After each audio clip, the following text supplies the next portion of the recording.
আসসালামু আলাইকুম। আশা করছি সবাই ভালো আছেন। আলহামদুলিল্লাহ আমিও ভালো আছি। তো এইবার যেই জেনারেশনটার বাচ্চা 4টা থেকে 4টায় আমার ঘর লেগেছে পাল্লাতে, তো ওই জেনারেশনের আরেকটি বাচ্চা আজকে বড় ভাইয়ের কাছ থেকে নিয়ে আসলাম, সজীব ভাইয়ের কাছ থেকে।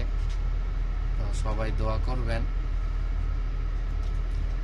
এই বাচ্চাগুলো আমাকে উনি দিয়েছিল অনেকই, কিন্তু এই বাচ্চাগুলো আর কি টিকাতে অনেক কষ্ট, সহজে আমার বাসায় টেকে না, হয়তো বাজে নিয়ে যায়।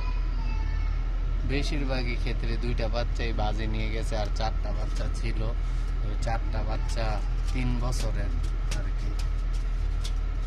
4টা বাচ্চা রয়েছে আমার কাছে। আর এই যে সবাই এই বাচ্চাটার জন্য দোয়া করবেন, যাতে এই বাচ্চাটা দিয়ে সামনে ভালো কিছু করতে পারি।